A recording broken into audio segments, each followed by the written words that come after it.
C times ನ್ಯೂಸ್ಗೆ ಸ್ವಾಗತ.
ಸಂಬಂಧಪಟ್ಟಂತೆ ಎಲ್ಲರೂ ಜವಾಬ್ದಾರಿಯುತವಾಗಿ ನಡ್ಕೋಬೇಕಾಗುತ್ತೆ.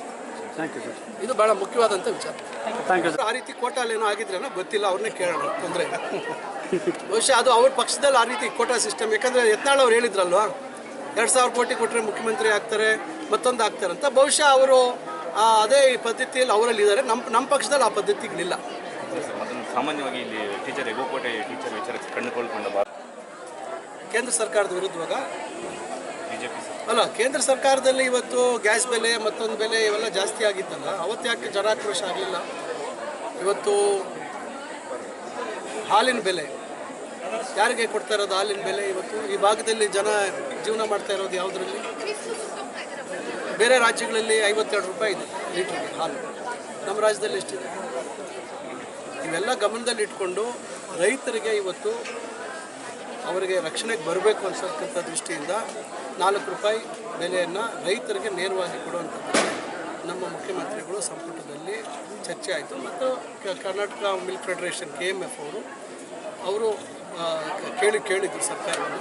ನಂತರ ಅದು ನಿಮ್ಮ ಹಂತದಲ್ಲೇ ತೀರ್ಮಾನ ಮಾಡಿ ಅಂತಕ್ಕಂಥದ್ದು ಚರ್ಚೆಯಾಗಿ ಅವರಿಗೆ ಬಿಡೋಣ, ಅವರೇ ಅದಕ್ಕೆ, ಯಾಕೆಂದರೆ ಅದು ಸರ್ಕಾರ ನೇರವಾಗಿ ಅದರಲ್ಲಿ ಭಾಗಿಯಾಗಲಿಕ್ಕಾಗೋದಿಲ್ಲ ಅಂಥೇಳಿ KMFನವರು ತೀರ್ಮಾನ ತಗೊಂಡು ಇವತ್ತು 4 ರೂಪಾಯಿ ಹೆಚ್ಚು ಮಾಡೋಂತ ಮಾಡಿದ್ದಾರೆ.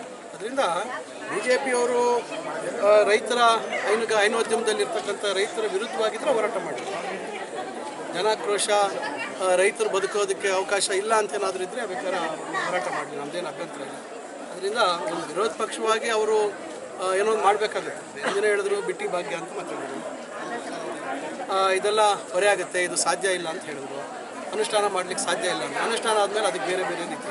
ಅದರಿಂದ ವಿರೋಧ ಪಕ್ಷವಾಗಿ ಅವರು ನಾನಾ ರೀತಿಯಾದಂಥ ಅವ್ರದ್ದೇ ಆದಂಥ ಒಂದು ಪ್ರಯತ್ನಗಳು ಮಾಡ್ತಾರೆ. BJPಯವರ ಹನಿಮೂನು ಮುಕ್ತಾಯ ಆದಂಥ ಹಂತಕ್ಕೆ ಬಂದಿದೆ. ಈಗ ಅವರು ನಾನೊಂದು ತೀರ ನೀನೊಂದು ತೀರ ಅಂತಕ್ಕಂಥದ್ದು ಆಗ್ತಾ ಇದೆ. ಕೇವಲ ಅಧಿಕಾರಕ್ಕೋಸ್ಕರ, ಅವಕಾಶವಾದ ರಾಜಕಾರಣಕ್ಕೋಸ್ಕರ ಕುಮಾರಸ್ವಾಮಿಯವರು ಅಧಿಕಾರ ಪಡಿಬೇಕು ಅಂತಕ್ಕಂಥದ್ದಿದೆ. ಕಾರ್ಯಕರ್ತರಲ್ಲಿ ಮತ್ತು BJPಯವ್ರಿಗೆ ಎಲ್ಲೋ ಒಂದು ಕಡೆ ಭಯ ಇದೆ. ನಾಳೆ ಕುಮಾರಸ್ವಾಮಿಯವರು ಜೊತೆ ನಾವು ಹೋದರೆ ಮುಂದೆ ಅವರೇ ಎಲ್ಲ ಅಧಿಕಾರವನ್ನು ಪಡಿತಾರೆ ಅಂತಕ್ಕಂಥ ಭಯ BJP ನಾಯಕರಲ್ಲಿ ಬಂದು ಅವರು JDS ಒಟ್ಟಿಗೆ ಸಂಬಂಧ ಮುಂದುವರಿಸೋದು ಸೂಕ್ತ ಅಲ್ಲ, ಅವರಿಂದ ನಮಗೇನು ಉಪಯೋಗ ಇಲ್ಲ ಅಂತಕ್ಕಂಥ ಭಾವನೆಗೆ ಬಂದು ಇವತ್ತು ಅವರು JDS ಅವರನ್ನು ದೂರ ಇಟ್ಟು ಕಾರ್ಯಕ್ರಮಗಳು ಮಾಡ್ತಾಯಿದ್ದಾರೆ. ಇನ್ನು JDS ಅವರು ಇನ್ನು ಬಂದ ದಾರಿಗೆ ಅದೇನೋ ಸುಂಕವಿಲ್ಲ ಅಂದಂಗೆ ಅವರೀಗ ವಿಧಿಲ್ದಿರ ಅವರು ಹೋರಾಟ ಮಾಡ್ತಾಯಿದ್ದಾರೆ. ಮಾಡಲಿ, ಅದರಲ್ಲೇನು ನಾವು ತಪ್ಪು ಅಂತ ಹೇಳೋಕ್ಕಾಗಲ್ಲ. ಅವ್ರು ಹೋರಾಟಗಳು ಮಾಡಲಿ, ಜನರ ಮುಂದೆ ನಾವು ವಸ್ತುಸ್ಥಿತಿಯನ್ನು ನಾವು ಇಡ್ತಾ ಇದ್ದೀವಿ. ಸರ್ಕಾರ ಯಾವ ಕಾರಣಕ್ಕಾಗಿ ಇವೆಲ್ಲ ಹೆಚ್ಚು ಮಾಡಿದ್ದೀವಿ ಅಂತಕ್ಕಂಥದ್ದನ್ನು ನಾವು ಸಮರ್ಥನೆ ಮಾಡಿಕೊಳ್ತಕ್ಕಂಥ ಶಕ್ತಿ ಇದೆ.